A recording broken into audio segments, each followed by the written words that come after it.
Alors, je ne sais pas si vous connaissez cette pratique. Il y a des gens qui font ça en open forum. Ils lèvent la main et pour faire signe qu'on va arrêter de parler. Et ceux qui arrêtent de parler lèvent aussi la main. Au fur et à mesure, en fait, par mimétisme, en fait, tout le monde va se taire et on va pouvoir commencer tranquillement.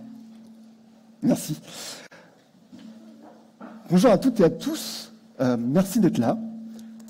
Je m'appelle Jean-François Greffier. Je suis tech lead plutôt sur les questions front. Je m'intéresse au software craft et au test. En plus de ça, il se trouve que je suis ambassadeur Playwright.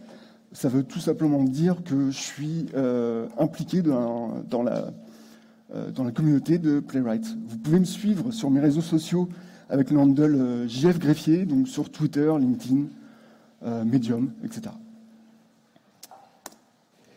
Et on va voir ensemble ce que c'est que Playwright. Playwright, tout d'abord, c'est une solution d'automatisation de navigateurs. C'est un projet open source qui est sponsorisé et principalement maintenu par Microsoft. C'est un projet assez récent. Il a été créé, la première version, c'est début 2020. Mais c'est un projet hérité de Puppeteer. Puppeteer, c'est une solution pour automatiser Chrome headless. C'est-à-dire qu'on va pouvoir automatiser un Chrome sans la partie UI. Sauf que Playwright veut aller plus loin que Puppeteer. On va voir justement les différences. Derrière Playwright, on a une petite équipe très expérimentée. C'est-à-dire que dans l'équipe, il y a des anciens de Puppeteer. Il y a des personnes qui ont fait partie de l'équipe cœur des Chrome DevTools, donc les outils de développement et de debug de Chrome. Il y a aussi des personnes à l'origine du Chrome DevTools protocol, puisqu'en fait c'est du client-serveur entre Chrome et la partie DevTools et debug. Et en plus des développeurs, il y a la programme manager qui s'appelle Debbie O'Brien, qui fait de du DevRel, et qui fait de gros efforts sur la documentation. La documentation, elle devient vraiment de plus en plus complète, et il y a énormément de contenu officiel, en fait. Donc déjà, première remarque, si vous utilisez Puppeteer, arrêtez maintenant. Parce qu'en fait, les plus gros contributeurs de Puppeteer sont partis pour faire Playwright. L'autre chose, c'est que Playwright fait plus de choses que juste de l'automatisation. Et en plus de ça, vous pouvez aller voir sur la documentation de Playwright, il y a un guide de migration de Puppeteer vers Playwright qui va vous expliquer comment faire. En pratique, les API de Puppeteer, vous allez à peu près les retrouver chez Playwright. Ce guide, il est super bien fait, c'est moi qui l'ai écrit. Non, sans rire, si vous l'utilisez, si vous avez des remarques, je suis très preneur de feedback. Playwright, comment ça marche? Comment c'est fait? Playwright va vous installer 3 navigateurs. Chromium, Firefox et un navigateur à base de WebKit et JavaScript Core. C'est les 2 briques open source qui sont derrière Safari. Le problème de Safari, en fait, c'est que pour faire tourner Safari, il faut macOS. Pour faire tourner macOS, il faut un Mac physique. Donc ce que vous allez avoir de plus proche sur votre machine, si vous êtes sous Windows ou Linux, ça va être ce navigateur à base de WebKit. Et donc Playwright va piloter ces 3 navigateurs depuis l'extérieur, via leur protocole de debug, ou protocole de DevTools. Ça permet, de mon expérience, d'avoir d'avoir quelque chose de plus rapide et plus fiable que Selenium WebDriver. Cette architecture, elle permet aussi d'avoir une API unifiée pour les 3 grandes familles de navigateurs. Il y a énormément de navigateurs basés sur Chromium et globalement sortis de Chromium, WebKit et Firefox, il n'y a pas grand-chose d'autre dans la nature. D'avoir ce process hors du navigateur, ça permet pas mal de choses et ça permet de lever pas mal de limitations qu'ont d'autres technologies. La première, c'est qu'on n'est pas obligé de faire tourner son automatisation dans le navigateur, donc on n'est pas limité à JavaScript. Ça permet de faire du Playwright en JavaScript ou en TypeScript, mais aussi en Python, en Java, en .NET. Ça, c'est les langages officiellement supportés par Playwright. Mais en plus de ça, il y a des projets open source qui vous permettent de faire du Playwright en Ruby ou en Rust. Autre chose, comme on passe par le protocole DevTools, c'est sans concession. On peut faire plein de choses. On peut tester facilement avec des iframes. On peut faire du multi-onglet, du multi-navigateur dans le même script, du multi-domaine, ce qui était impossible jusqu'à récemment avec Cypress, par exemple. Globalement, on fait ce qu'on veut. En tout cas, ce que vous pouvez faire, imaginez ce que vous pouvez faire avec les Chrome DevTools, en fait. On peut faire tout un tas de choses, y compris à assez bas niveau. À quoi ça ressemble? Ça ressemble pas mal à du puppeteer, pour celles et ceux qui connaissent. Ici, en fait, jusqu'à la ligne 11, il y a tout un setup pour dire, voilà, je vais lancer un Chromium. Je mets un slow-mo, c'est-à-dire que je le ralentis, parce que sinon la vidéo elle irait juste trop vite. Et puis, je dis à Playwright d'émuler un téléphone. Donc ça va être l'émulation dans le sens web, c'est pas un émulateur Android. On va juste être proche du téléphone. On va avoir un user agent, un device pixel ratio, une taille d'écran qui correspond à ce téléphone. Et après ça, ligne 13, on commence à faire des choses. On va sur une page, on clique sur un lien, et puis on attend un petit peu, pareil, pour que la vidéo elle soit juste visualisable, sinon ça va juste trop vite. Donc Playwright, c'est une solution pour automatiser des navigateurs. Super. Là où ça va plus loin, c'est que c'est une solution qui est pensée pour les tests end-to-end. La première chose que Playwright va vous fournir, ça va être des assertions qui font sens au niveau DOM, au niveau HTML. C'est-à-dire qu'on va pouvoir regarder est-ce qu'une checkbox est cochée ou pas, est-ce qu'un élément est enablé ou disablé, est-ce qu'il a le focus, est-ce qu'il est caché, est-ce qu'il est visible, est-ce qu'il a une classe CSS, est-ce qu'il a même un style CSS qui est appliqué. Tout un tas de choses qui vont vous aider à tester du web. Ces assertions, elles sont utilisables avec votre framework de test préféré. Donc, si vous faites du front, du JS comme moi, vous allez pouvoir utiliser ces expect avec Jest, Vitest, PyTest avec Python, JUnit pour du Java, NUnit, MSTest pour .NET. Voilà, vous allez pouvoir brancher votre test runner préféré.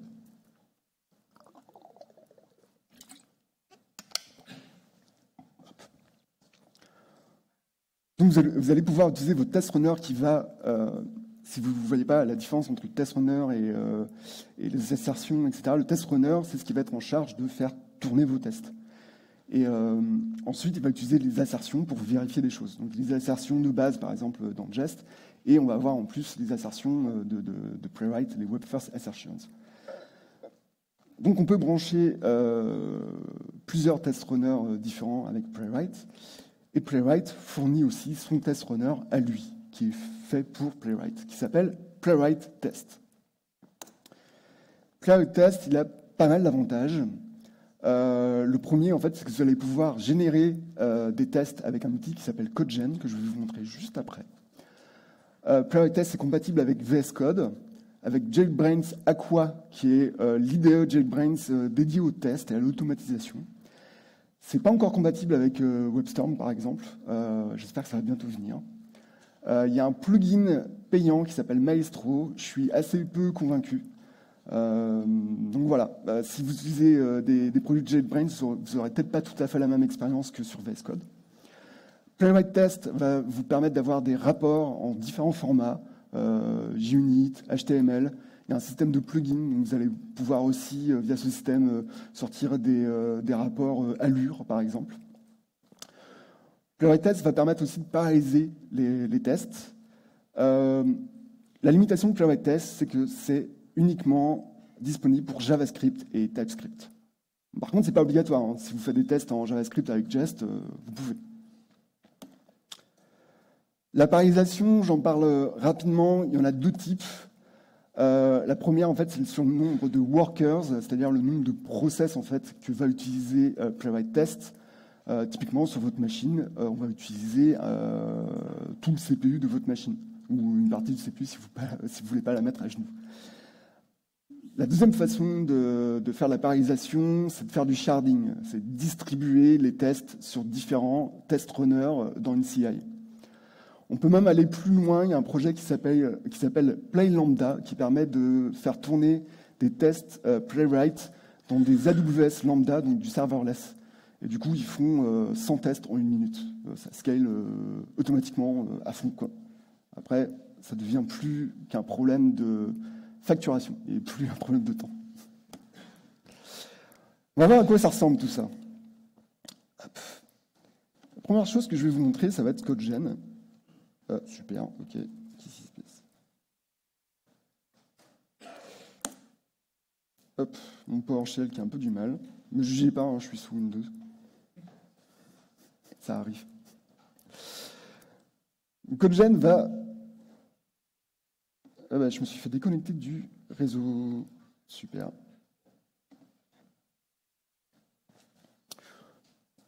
Alors, je vais essayer rapidement de retrouver une connexion, sinon on va enchaîner. Hop.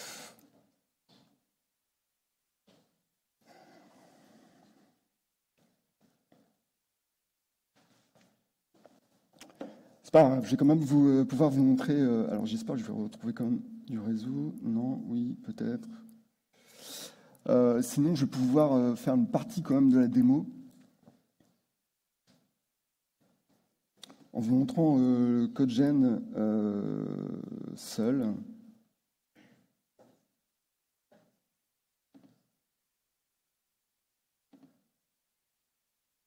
Ok, alors, c'est reparti. Désolé. Donc, CodeGen va vous ouvrir deux choses, un navigateur et le Playwright Inspector. Playwright Inspector, la première chose qu'il va pouvoir faire, ça va être tout simplement vous aider à inspecter votre page et choisir ce qu'on appelle dans Playwright des locators. C'est-à-dire qu'ici, je fais un hover sur différents éléments, là, sur le menu en haut, et il m'écrit en fait le locator qui serait correspondant pour trouver cet élément, qui va m'aider ensuite à écrire mon test. Donc ici, par exemple, hop, je clique sur main, il me suggère ce locator qui est getByRole d'un lien avec le texte main. Cette syntaxe, peut-être que vous la reconnaissez, qui a déjà fait du testing library? Ah, pas tant que ça, ok. C'est la syntaxe de testing library, et c'est super intéressant. Deuxième chose que vous allez pouvoir faire avec l'inspector, c'est tester vos locators. C'est-à-dire que là, ici, ok, moi, je pense que je vais plutôt sélectionner children. Et ben, je vais faire comme ça, je vais l'écrire. Hop, c'est bon, il m'a trouvé l'élément. Super. Et je vais pouvoir réutiliser ça pour écrire mes tests. Je peux faire mieux, je peux enregistrer un parcours. Donc, je vais aller dans les chaussures pour femmes. Et je vais chercher, du coup, des Doc Martens. Là, il me suggère un locator avec un sélecteur CSS un peu compliqué. Ça n'a pas l'air génial, ce sera peut-être à retravailler. Hop, je prends une pointure. C'est parti, je rajoute au panier. Je vais faire une chose un petit peu étonnante, c'est que je vais cliquer sur le prix. Vous allez me dire, ça ne sert à rien. C'est juste utilitaire. Vous allez comprendre. Là, Playwright m'a généré du code. Ce qui est intéressant, c'est qu'il va pouvoir générer du code pour différents langages. Donc ici, du Java sans JUnit, juste du Java. Donc, à votre charge de retravailler pour en faire un test. Ici, du Python. Un test Python avec PyTest. Du .NET avec NUnit. Et moi, ce qui va m'intéresser, ça va être de faire du Playwright Test. Voilà. Je ferme tout ça et Playwright m'a généré mon code. Je vais pouvoir le faire tourner. Alors, selon mon accès réseau, ça va être plus ou moins rapide. Parce qu'en fait, ce qui va être le plus long ici, ça va être de charger la page. Voilà, il a mis plusieurs secondes à charger la page. Après ça, il a cliqué, il a refait finalement le parcours que je viens de faire. Et là, pour le coup, c'était plutôt rapide. Par contre, là, j'ai toujours pas fait de test. J'ai juste cliqué sur les trucs. Alors, hop, on va le retoucher et on va faire un test. Et je vais vous montrer une autre feature qui est, elle, exclusive à Playwright Test, c'est le mode UI. Le mode UI, il va vous permettre plusieurs choses. Il va vous permettre de lister vos tests, déjà, tout simplement, de les faire tourner. Et ici, à droite, vous allez avoir les traces du test. C'est-à-dire qu'ici, là, à droite, c'est pas le test qui tourne. Hein. Le test, il tourne dans un Chrome Headless. Ça, c'est ce qui se passe, en fait, pendant qu'on fait le test. Donc, on a un historique, on a un aperçu de ce qui se passe. Et ce que je vais faire, du coup, moi, c'est vérifier le prix. Alors, hop, ça, comme ça. Donc, pour ça, je vais faire un expect. Je vais réutiliser le locator que j'ai repéré en cliquant, en fait, tout à l'heure. C'est pour ça que j'ai cliqué dessus, en fait, c'est juste pour me le garder. Hop. On va pas être trop strict, on va juste vérifier qu'il y a un texte contenu. To contain text. Hop. Bla. L'autre chose bien, et j'ai oublié de cliquer, hop, c'est qu'avec le UI mode, il y a un watch mode. Du coup, quand je sauvegarde, le test repasse.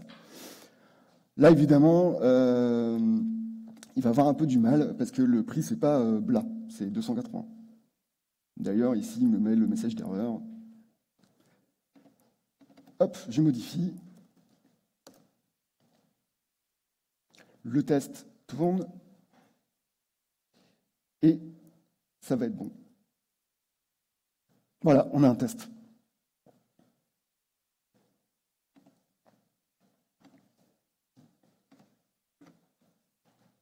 C'est quand même pas mal, non? Je vous entends pas. C'est stressant. Parce qu'en fait, moi je vous parle de révolution en fait dans le titre. Playwright, c'est une solution de test end-to-end qui déchire. Vous allez voir. Déjà, nous on a un problème. Les devs, c'est que on est souvent récalcitrant au test. Alors il y a pas mal de gens quand même qui se mettent au test unitaire ou au test d'intégration. Il y a assez peu de devs qui font des tests end-to-end. On va vérifier ça. Qui fait du dev? Voilà. Et ceux qui écrivent des tests, ceux qui sont devs et qui écrivent des tests end-to-end? C'est pas si catastrophique que ça, mais c'est loin d'être la majorité. En fait, on n'aime tellement pas ça que, en général, on file ça aux automaticiennes, aux automaticiens, comme si c'était sale ou peut-être trop compliqué ou on ne sait pas trop. En vrai, les tests end-to-end, c'est compliqué. Je pense que Playwright fait partie des outils qui vont changer les choses. On vient de le voir, c'est facile d'écrire un test grâce à CodeGen, au moins de le commencer, d'avoir son squelette. Vous allez voir qu'en plus, Playwright, ça fait des tests rapides, robustes et faciles à maintenir. Quand je dis que c'est rapide, en fait, c'est pas moi qui le dis, c'est les benchmarks. Je vous donnerai sur Twitter éventuellement la source, c'est un article très détaillé qui explique comment ça a été mesuré. Ce benchmark, du coup, montre que Playwright il est rapide sans aucune parallélisation. Donc rappelez-vous, on peut paralléliser de deux façons différentes, soit plus de CPU, soit plus de machines. Et ici, on a 3 scénarios de test. En bleu, on a un scénario tout simple, où Puppeteer est légèrement plus rapide. Et on a en jaune une vraie suite de tests. On est sur des temps d'exécution. Donc Puppeteer et Playwright sont très proches, c'est assez logique, c'est la même techno en gros. Sauf que Playwright, c'est un framework de test. Sur les autres solutions, sur ce qui est à base de WebDriver ou Cypress, on est sur à peu près du plus 20% de temps d'exécution. Sans parallélisation, en sachant que la parallélisation, c'est payant dans certaines solutions, quoi.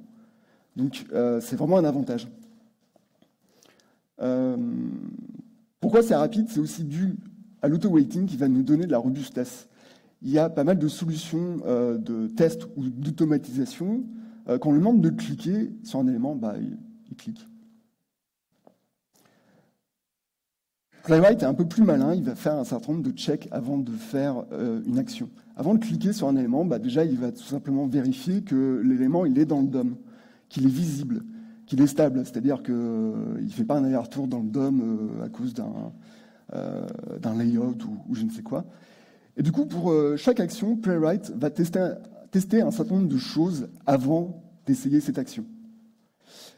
Ça va permettre, du coup, d'écrire des tests et d'automatisation plus facilement et sans se soucier de problèmes de timing. Je ne sais pas vous, mais moi, il y a quelques années, je faisais du Selenium et mes tests, ils passaient. Sauf que des fois, les tests de la nuit, ils n'étaient pas passés parce que le serveur avait répondu un peu plus tard ou il y avait un truc qui faisait que l'élément, il n'était pas encore là. Et du coup, ce qu'on fait, c'est que on fait un check d'abord, on regarde, est-ce que l'élément il est là? Et puis des fois, on met un wait un peu magique. On ne sait pas pourquoi il est là, mais on attend une seconde ou deux, ça ralentit les tests en plus. Super. Donc, pas de ça grâce à l'auto-waiting. Playwright vous permet aussi de faire des tests robustes grâce à ces locators. Les locators, il y en a plusieurs types. Les premiers, ceux qui sont mis en avant par l'équipe, c'est la syntaxe à la testing library. Testing library, en fait, c'est un petit helper qui va se mettre par-dessus votre jest ou votre vitest. Et d'habitude, il est utilisé pour tester des composants front. L'intérêt de testing library, en fait, c'est qu'il va se reposer sur le HTML sémantique.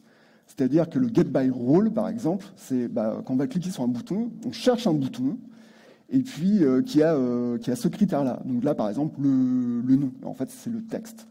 Il va regarder plusieurs choses, soit le label, soit le texte qu'il y a. Pareil, sur le texte, ça peut être strict, ça peut être un match, ça peut être une regex. Il y a plusieurs choses comme ça dans Testing Library qui se reposent sur à quoi ça ressemble en fait dans le DOM. Donc déjà, si vous en faites pas, si vous faites des tests Vue ou React par exemple, allez regarder du côté de Testing Library, c'est vraiment intéressant. Ça simplifie les choses et ça vous force à faire les choses bien. Par exemple, un bouton, ce serait pas mal que ce soit pas une div, mais que ce soit plutôt un bouton. Avec Playwright, vous pouvez aussi utiliser des locators, des sélecteurs CSS, plus classiques, même du XPath si vous voulez. Vous pouvez utiliser un locator basé sur les attributs ARIA, par exemple, si vous en avez, c'est plutôt une bonne idée. Vous pouvez aussi utiliser les data test ID, ça c'est des choses dont sont très friands les personnes qui utilisent Cypress. Le désavantage, c'est qu'il faut que ce test ID il soit posé dans le code, en fait, quoi. Donc, si vous n'avez pas le contrôle sur le code, dommage. Il y a pas mal de locators différents. Si jamais c'est pas suffisant, vous pouvez créer les vôtres. Par exemple, il y a des locators expérimentaux spécifiques à Vue et à React. Je ne sais pas si vous vous rappelez, tout à l'heure, j'avais... D'ailleurs, je vais vous rafraîchir la mémoire. Hop. Un locator pas génial ici sur mon bouton sur mes Doc Martens. C'est un sélecteur CSS. On voit que si on change le style ou le DOM, ça va sûrement casser. Pour fixer ça, on peut, par exemple, chaîner les locators. Donc là, je vais faire une première chose. Je prends un premier locator qui va se baser sur le CSS, sur la classe des cards. Donc parmi toutes les cards que j'ai à l'écran, je vais prendre cette card-là qui a à l'intérieur, quelque part, le texte Doc Martens. Donc c'est ce que j'ai dans mon cadre rouge. Et ensuite, j'enchaîne un autre locator, c'est-à-dire que dans ce cadre rouge, je vais utiliser un autre locator, getByText, CProductDetails. J'ai fait un getByText parce que en fait, là, c'est pas un bouton. Sinon, j'aurais fait un getByRole. Ce qui est super intéressant avec ça, c'est que du coup, là, c'est pas du tout lié à l'implémentation. Et justement, le jour où on va refacto et que ce bouton, qui est une div, en fait, on va le remplacer par un bouton, et mon test, il va marcher encore. Ça va pas casser parce que ça n'est pas lié à l'implémentation, au détail de l'implémentation. Donc ça permet de refacto sans tout casser au passage. Et ça aide à maintenir vos tests. Ce qui aide aussi à maintenir, c'est tout simplement de débugger. Il y a plusieurs façons de débugger avec Playwright.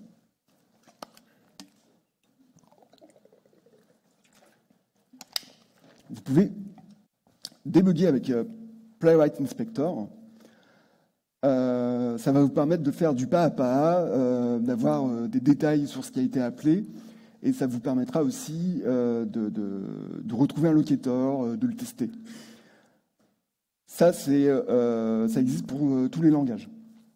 Il y a d'autres façons de débugger qui sont spécifiques. Il y en a une, par exemple, avec Playwright Test, vous pouvez faire du pas à pas directement dans VS Code, avec Playwright Test. Mais dans la vraie vie, en fait, ça se passe pas comme ça. Dans la vraie vie, chez moi, ça marche, et puis dans la CI, ça a cassé. On va voir ce qu'on va pouvoir faire.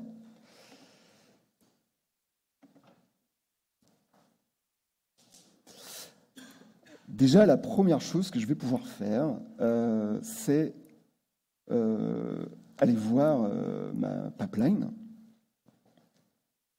Hop. Et voir déjà les logs, en fait, tout simplement. Ils sont relativement parlants, en fait. Ici, j'ai deux tests, un qui est passé et un qui n'est pas passé sur iPhone. Alors, quand c'est un iPhone, en fait, c'est une configuration de device. Ce n'est pas un vrai iPhone, ce n'est pas un émulateur d'iPhone, c'est quelque chose qui ressemble fortement à un iPhone.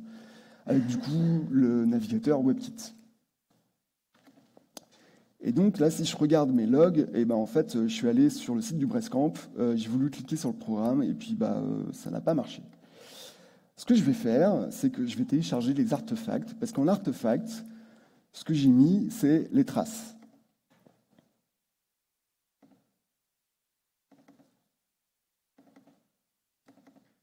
Donc je vais récupérer mes traces d'iPhone.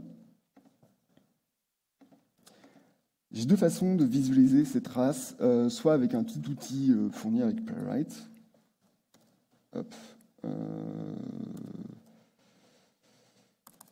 Oups. Show trace. Ouais, voilà. Ou sinon, puisqu'en fait c'est une PWA, on peut tout simplement le faire en ligne avec ce site qui est exactement la même chose. Donc même si vous n'avez pas Playwright, vous pouvez aller lire une trace. Voilà. Hop, moi je vais le faire plutôt sur l'outil ici. Vous voyez, c'est la même vue que ce qu'on avait tout à l'heure sur le UI mode. Différence, le UI mode, c'est que pour Playwright Test. Les traces, ça marche avec tout. Donc si vous faites des tests en Java, ça marche. Vous aurez les traces. Il y a pas mal de choses à l'écran. On a déjà ici une timeline avec des screenshots. Alors c'est assez marrant avec l'animation. L'animation, du coup, on peut la voir. Ça fait beaucoup de screenshots après. On a aussi des informations tout simplement sur les appels à Playwright qui ont été faits et puis des événements en fait DOM où ici on voit qu'il y a eu un événement console en fait. On peut voir l'équivalent ici sur la barre de gauche. On a chaque appel de Playwright. Pour chaque appel, on va avoir des détails. Alors non, hop, par exemple ici. Sur le GoTo, ça veut dire on est allé sur le site du Breastcamp. On a les options. Ici, on a une erreur dans la console au moment de l'exécution du test, donc hier en fait. Et en fait, c'est parce qu'il y a une 404. Si je vais dans l'onglet réseau, d'ailleurs, je vais voir que ma 404, elle est ici. L'onglet réseau, il est assez intéressant parce qu'il va nous donner pas mal d'indices sur ce qui se passe. On va pouvoir avoir déjà tout simplement les verbes REST, le code de retour, l'URL, des infos sur les headers. Donc ici, je fais une requête et je dis ouais, je veux une image. Le retour me dit je te réponds du HTML. Et on a même carrément la réponse en HTML. Bon, c'est pas hyper lisible. En fait, c'est tout simplement la page 404. Je ne sais pas si on peut... Non.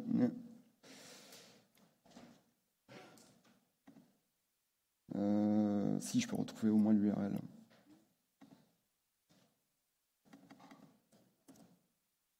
fait, je vais me retrouver avec cette page-là.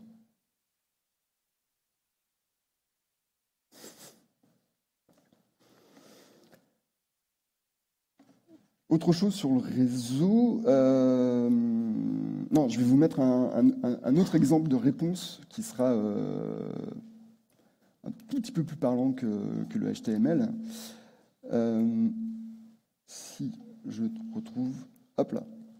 Voilà, sur cette image, ici, celle-ci, on a eu la réponse. Pareil, on a les headers et on a la réponse elle-même. C'est-à-dire, si c'était du JSON, ce qui serait sans doute plus intéressant quand vous êtes dev, eh ben, vous avez la réponse. Et cette image, si on regarde, en fait, on va la retrouver, elle est sur la page. Voilà. Et si on regarde ici, là, ça, c'est pas un screenshot, en fait. Parce que là, déjà, je scroll, et puis on va le mettre en grand. Ça, en fait, c'est un snapshot du DOM. C'est un snapshot du HTML et du CSS. C'est-à-dire que ce qui est... déjà, j'ai tout le contenu de la page, je n'ai pas juste un screenshot. Et ce qui est implémenté en CSS, comme c'est cet effet là sur le menu, eh ben, ça marche. Le responsive, en CSS, ça marche aussi. Et d'ailleurs, là, mon bouton... le fait que je n'ai pas programme, c'est à cause de ça. C'est parce que sur iPhone, bah, en fait, le programme disparaît et je vais devoir cliquer sur ce bouton. Et comme c'est du DOM, bah, qu'est-ce que je peux faire? Je peux l'inspecter. Et donc ici, si je retrouve mon bouton là, et bah, c'est ce bouton là. Sur ce bouton, il va falloir que je clique pour pouvoir ouvrir le menu et pour pouvoir cliquer ensuite sur Programme et fixer mon test. C'est pas génial déjà ça? Non? Il n'y a que moi que ça impressionne? Non mais en fait il y a mieux. Parce que moi ce que je veux c'est pas juste regarder le DOM, enfin si c'est bien aussi. Hein. Ce que je veux c'est le locator en fait pour fixer mon test. Donc sur ma trace, je fais pick locator, je clique. Voilà, basculer à la navigation, et puis un zigougoui, en fait, c'est le caractère spécial qui est utilisé pour l'icône. Je vais l'enlever là. Il marche toujours, super. Et ben ça, c'est le locator que je vais utiliser pour fixer mon test. C'est parti. On va le fixer, ce test. Alors, déjà, je vais faire une chose, c'est que je vais le passer en local. Hop, sur desktop et iPhone. Tac, tac. Voilà. Déjà, on va faire ça. Donc, ici, mon test, c'est je vais sur la page, je clique sur Programme, ensuite, je vais aller voir le talk sur Playwright, et je vérifie qu'un texte est bien là. Bah, du coup, moi, j'ai ce locator, et bah, je vais cliquer dessus, je vais cliquer sur mon menu. Donc, await, page... Point mon locator. Tac, tac, tac. Get by role, donc je cherche un bouton avec le texte basculer la navigation.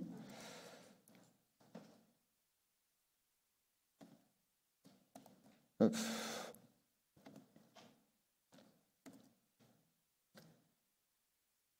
Et je vais cliquer. Alors ici, là, je viens de faire passer mes tests en local. Du coup, sur Chromium, c'est passé. Sur iPhone, ça n'est pas passé. Là, j'ai le même résultat que dans ma CI. Je sauvegarde mon test modifié.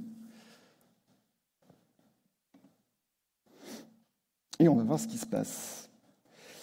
Et ben, ce qui se passe, c'est que sur Chromium, il ne trouve pas le bouton. C'est dommage. Du coup, mon test Chromium, il ne va pas passer. Le test iPhone, lui, devrait passer. C'est dommage. Alors ici, là, j'ai l'auto-wait. Playwright, il attend d'avoir cet élément là pour cliquer, là, et puis au bout d'un moment, il y aura un timeout qui est réglable. Par défaut, c'est 20 secondes, je crois. On va voir. Moi, il ne me l'a pas dit. 20 ou 30. C'est assez long, en fait. Et du coup, il n'a pas réussi à cliquer sur le bouton. Sur iPhone, c'est bon. On est même arrivé au bout du test. voyez ici, là, je clique, ça m'a ouvert le menu, j'ai le programme, très bien. Alors, ce que je pourrais faire, du coup, c'est écrire un test pour mobile et puis écrire un test pour desktop. C'est dommage, en fait, parce que j'ai qu'une seule différence entre les deux, quoi. J'ai juste ouvrir ce menu. Donc, plutôt que d'écrire 2 tests, eh ben, je vais faire une condition. Et je vais me servir d'une fixture, d'une info que Playwright va me donner sur le contexte d'exécution du test. Et je vais vérifier, est-ce que je suis sur mobile? Si je suis sur mobile, hop, je vais cliquer sur le menu. Sinon, je ne fais rien. Il y en a d'autres comme ça. Vous pouvez avoir des conditions sur la taille d'écran, sur est-ce que vous avez un touchscreen. En général, si vous êtes sur mobile, oui, mais voilà. Il y a plusieurs choses comme ça qui vous permettent de discriminer en fait le contexte d'exécution, quoi. Donc là, sur Chromium, on est bon. Et sur iPhone aussi. Voilà, j'ai fixé mon test. Merci.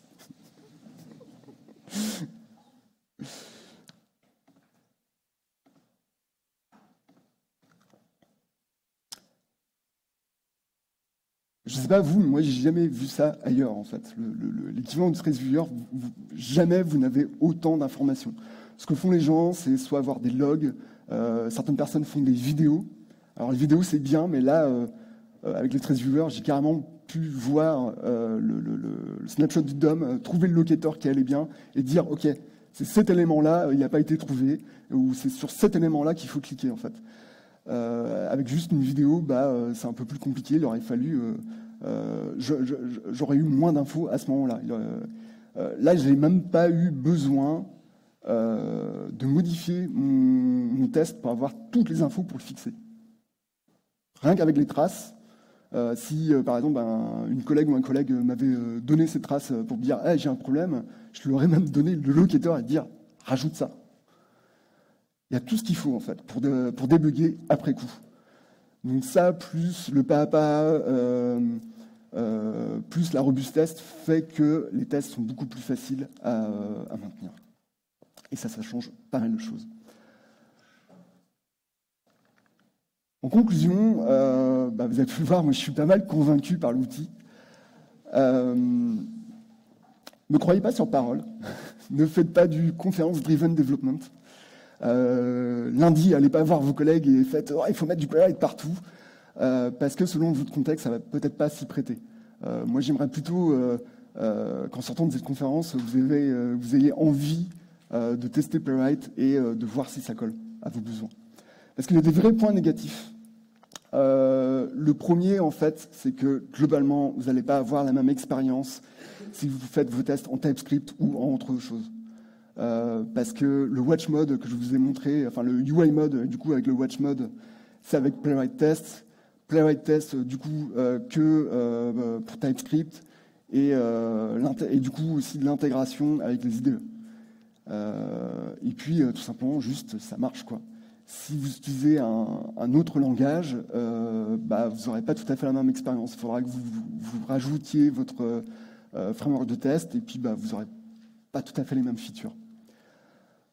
Autre point négatif, les tests sur Android, c'est expérimental. Quand je dis Android, c'est Chrome et applications avec WebView. Donc ça, c'est expérimental. Il n'y a aucun support pour iOS. Vous ne pouvez pas tester sur un vrai iPhone. Ça, c'est dû à la philosophie de Playwright, qui est qu'on teste du web sur les 3 grandes familles de navigateurs, et c'est tout. Si vous voulez tester le navigateur de votre frigo connecté, alors en vrai, il y a beaucoup de chances qu'il soit basé sur Chromium. Mais s'il ne l'est pas, il vous faudra peut-être autre chose. Typiquement, Selenium est très bon là-dessus. Vous pouvez piloter toutes sortes de navigateurs, y compris les plus exotiques. Le point négatif, je pense le plus important, c'est que c'est un outil relativement jeune. Donc l'outil en lui-même évolue encore beaucoup, mais il est stable. Par contre, la communauté, elle est assez nouvelle. En dehors de la doc qui est bien faite, il n'y a pas grand-chose. Et il y a encore moins de ressources en français. C'est pour ça qu'il faut me suivre sur Twitter. Mon handle, c'est JF Greffier. Mes DM sont ouverts si vous avez des questions.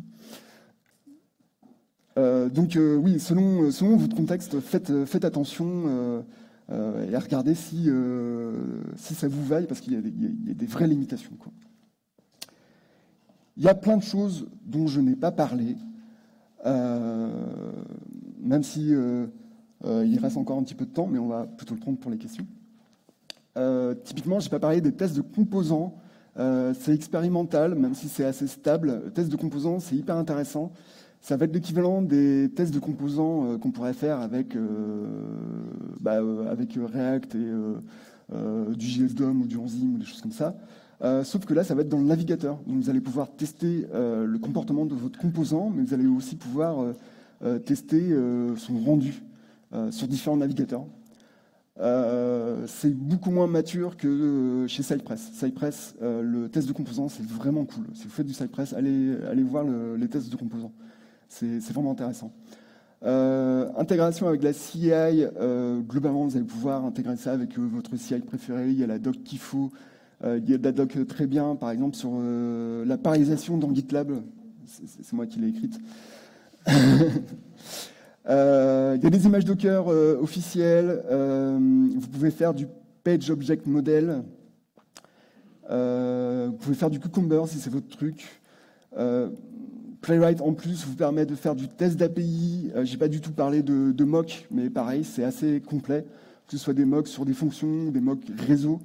Un truc super cool, c'est les captures réseau. Vous allez pouvoir faire une capture soit vous-même à la main, soit avec Playwright HAR, donc format de capture réseau qui est utilisé dans Chrome.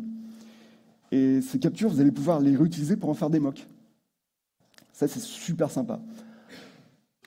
Playwright, c'est un outil hyper complet, rapide, fiable, mais pas encore populaire. C'est justement pour ça que c'est le bon moment de s'y intéresser. Merci.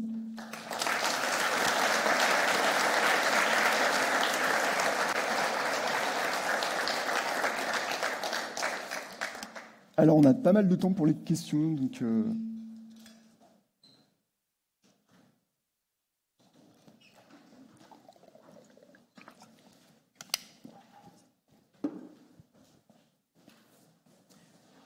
Merci pour la présentation, même si j'ai compris que 50%, parce que je suis Ops et pas Dev, mais je vais en parler à mes collègues Dev dès demain, parce que ça a l'air chouette.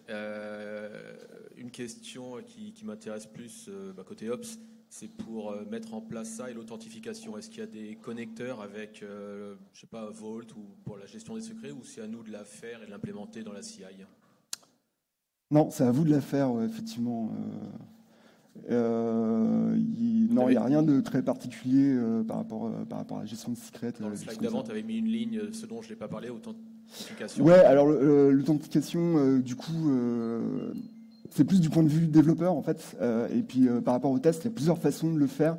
Soit, tout simplement, quand on se log à quelque chose, on peut automatiser le login, le mot de passe. Mais on peut aussi injecter un token ou un cookie, par exemple. Donc voilà, je pensais en fait plutôt à ça en fait. Ok, merci. Je ne sais pas si c'était clair. Oui, c'est... Voilà, il y a plusieurs façons en fait de faire de l'autente ou de bypasser l'autente en fait. Donc c'est à ça que je pensais. Ok, merci. N'hésitez pas aussi, parce que le Breastcamp n'a pas de système de feedback particulier, donc j'ai fait un open feedback. Donc, qui est dispo là sur le QR code. Même chose, si vous avez des remarques ou des questions après coup, je suis sur Twitter. Oui, bonjour. Je me posais la question par rapport à tout ce qui est test d'accessibilité, etc. À l'époque, moi, sur Cypress, j'utilisais Lighthouse, j'intégrais ça justement pour des tests de perf, des pages, des chargements, tout ça. C'est des outils qui sont intégrés dans Playwright ou...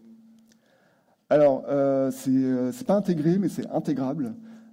Sur Lighthouse, c'est un petit peu funky. Voilà, de mémoire, c'est un sample ou un projet open source à côté. Par contre, sur l'accessibilité, il y a Axe qui s'intègre très bien avec Playwright. C'est-à-dire qu'ils ont une lib qui va avec Playwright. Il y a un exemple sur le site officiel de Playwright. Ça se fait très bien.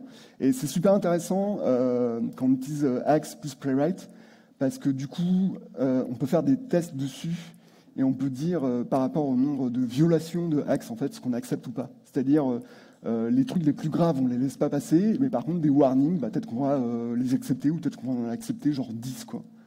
Donc voilà, il y a ce qu'il faut par rapport à Axe. Avec Lighthouse, c'est possible.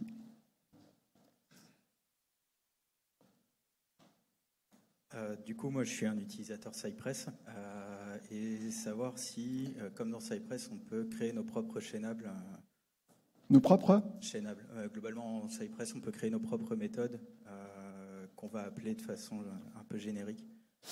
Oui, il y a l'équivalent avec Playwright Test, ça s'appelle les fixtures.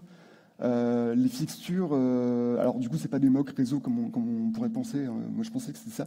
Les fixtures, c'est une notion qui vient de Python et de PyTest. En gros, c'est une sorte d'injection de dépendance.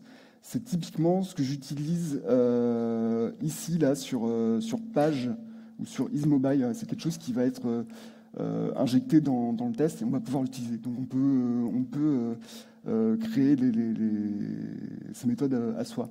L'autre truc aussi, c'est que comme on peut avoir juste des méthodes en fait. Donc il y a ces deux façons là de faire. Ok, merci.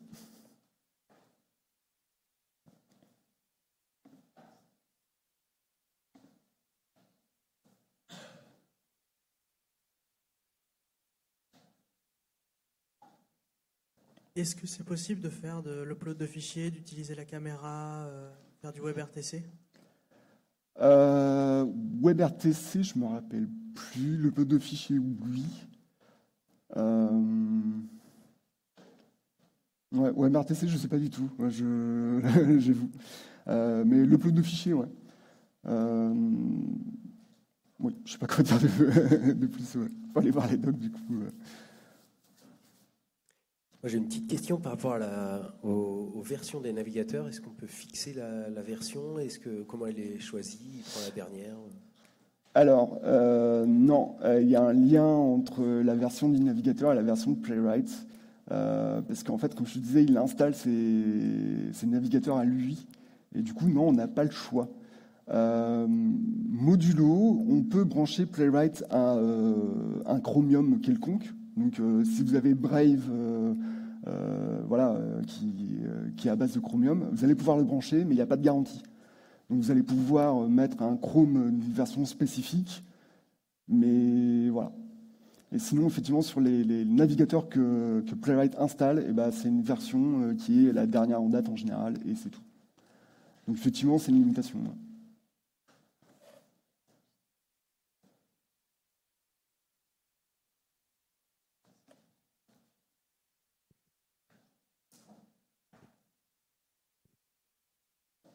Bonjour. Est-ce que les relations entre l'équipe Microsoft et la communauté sont bonnes? Est-ce qu'ils prennent des recommandations? Est-ce qu'ils ils écoutent la communauté?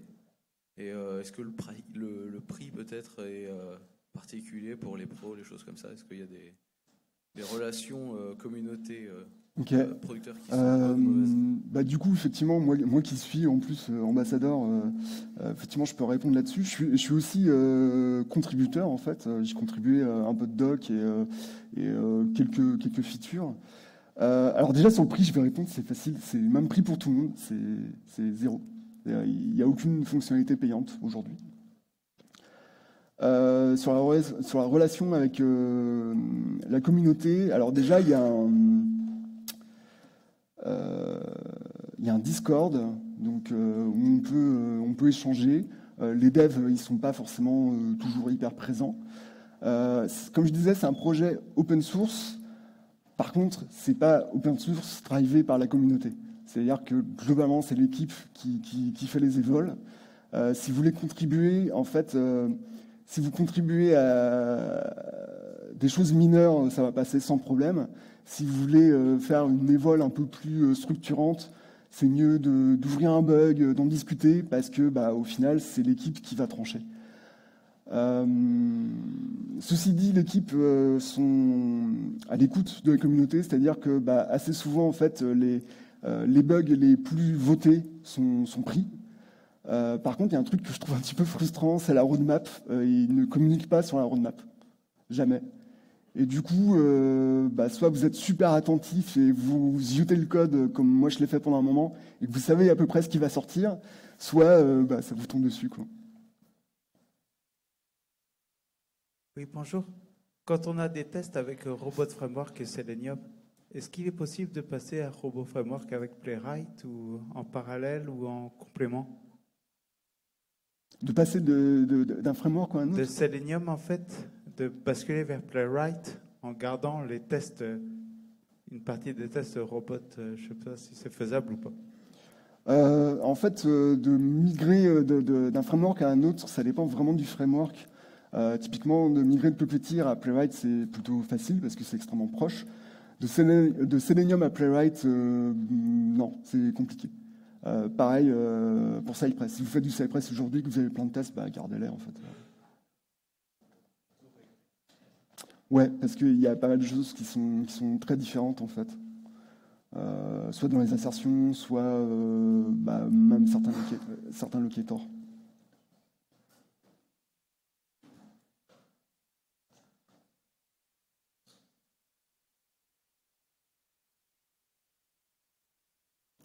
Très bien. Merci beaucoup. Merci. Je suis ici ou dehors, n'hésitez pas à venir me voir.